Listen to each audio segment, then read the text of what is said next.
I'm Natalia Morrison. I'm a registered clinical counselor. I'm also an ADHD clinical services provider and certified executive coach. I work predominantly with adults of different ages, young adults, like 18 plus, all the way to golden years and everybody in between. I work with single people, people in relationships, work with parents, people going through different situations. My main areas of focus are anxiety, depression, ADHD, trauma, burnout, stress, difficult changes in life like transition, grief, and loss.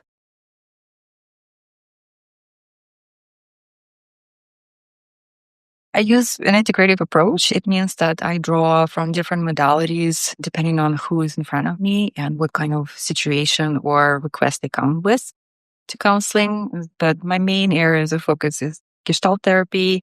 I also use solution-focused therapy, DBT or ACT, which is acceptance and commitment therapy. I'm drawing also from attachment theories, somatic theories, and I'm a big fan of neuroscience. Gestalt therapy is about working in the present moment. So even though some situations might have happened in the past, we may have experienced some kind of incomplete situations, perhaps. Maybe we didn't say something when we wanted to, or maybe the situation was such that we were unable to do anything about it. And so when we talk about it in therapy, we don't focus as much on the event and what happened in the past, but in what's going on for the person in the room right this moment. So what kind of experiences they have, emotional experiences in their body, but also kind of what are they thinking about. And so we're highlighting some of these experiences and trying to understand them a little bit better, what that means for them.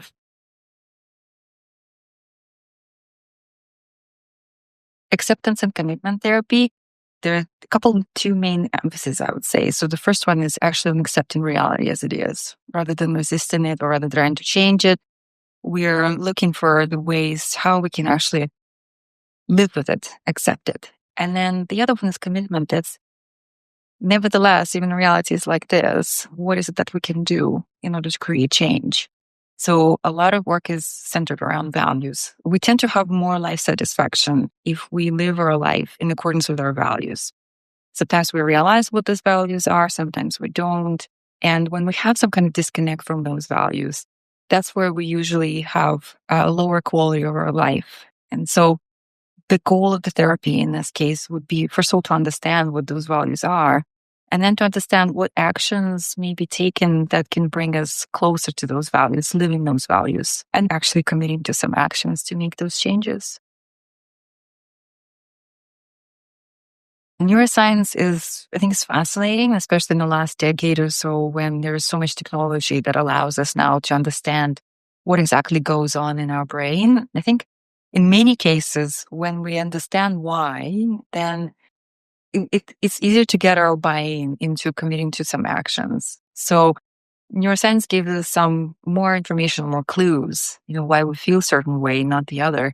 And it's especially important when it comes to making changes, because of course it's around neuroplasticity, which is the ability of a brain to change itself. And so if we understand why, for example, at the beginning change is so hard from the neuroscience point of view, then it becomes easier for us to get through that maybe first initial stages of change and stay committed to it.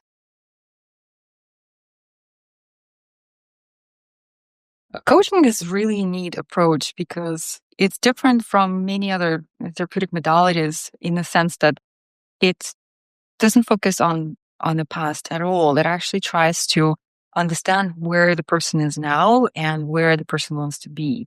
Kind of the main idea is that in order for us to create life that we want or get to a place where we want to be, we don't necessarily have to understand our past problems and how to solve them. Coaching is focused on understanding what we want and what potentially can get us there. And so coaching is based on solution-focused therapy, and I'm finding that for some clients, for some situations, it works much better than, for example, many other modalities that I use.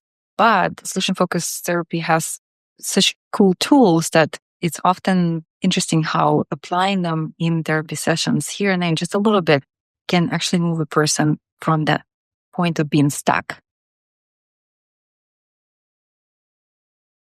I have great faith in people.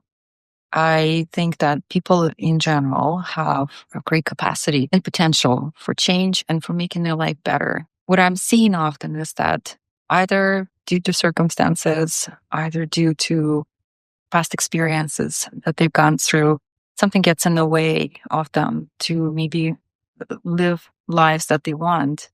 And so I believe that if you give people particular conditions, environment, and I refer to things like safety and non-judgmental attitude, kind of that unconditional positive regard, I think people naturally orient towards growth, towards happiness. And so my goal in session is actually create those conditions where I can promote better self-understanding, better self-awareness, and also provide some tools, because sometimes people struggle because they don't have tools or skills.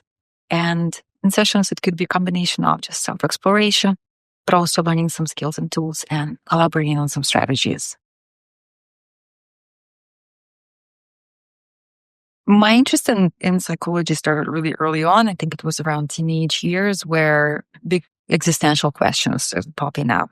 What am I doing here? And why things the way they are? And how come some people struggle while some other people are living happy lives? And so by trying to understand that and going below the surface and, I started seeing how I have some personal responsibility and personal agency in some of the things that I create in my life. So this is how this interest started. But then throughout many years ahead, that plus fascination was the diversity of human stories and their people's ability to overcome adversities, combined with my sort of innate predisposition to be in service of people and help people, led me to this career. I think the best thing about counseling is witnessing transformations or witnessing changes, witnessing how people go from being fully stuck and not really knowing what to do or believing that there's no way out to finding hope, finding strength, finding energy, rediscovering, innovating themselves and relationships that they're in, careers, their perspectives. I often think of counseling as a kaleidoscope. It's that toy that we're probably all familiar with when you look through that, how you see certain pattern and how counseling helps people just make a little twist, a little turn and witness how the picture can be absolutely different. There is something fascinating about that and the amount of energy it creates. And I love that. I admire the courage that people muster often in order to come to counseling, because even though we may live in a culture now where counseling and mental health is so much more acceptable and kind of the idea of going and get help is much more acceptable, there's still that unknown of, stepping into the space where I may have to be vulnerable. I may have to come up with very difficult emotions and maybe even memories. And so this could be scary, this could be difficult. And I really, really appreciate people actually stepping into that space. The advice that I would give is approach this with curiosity. I think that often curiosity is that thing that helps us keep the judgment at bay and therefore open space for opportunities that lie ahead. It's okay to maybe feel uncomfortable. If you're able to stay with those feelings and still be curious and go along, then I think that often people get surprised at the results that they get. Because I really like stories, so I like movies. I'm a big fan. I like stand-up comedy. I love to spend time with my family. I have a dog and we like to do things outside. I mean, it's Victoria, so there's lots of opportunities for that. And I'm also an avid photographer, so I take pictures of the surroundings and notice things that may be very simple and very ordinary, but under a certain angle, they could actually have some meaning or some beauty in it. The next step would be to either book a free consultation with me. It's about 15-20 minutes. And during that consultation, you can tell me a little bit about yourself and what you come with to counseling. And I can answer some questions that you have at that point. And you could just see if I'm a good fit for you. As another option, if you feel like you are ready to jump in, then I invite you to navigate to the booking page where you can choose particular time slots that work for you. You can also call our office and talk to our wonderful admin team. I'm looking forward to hearing from you. Take care.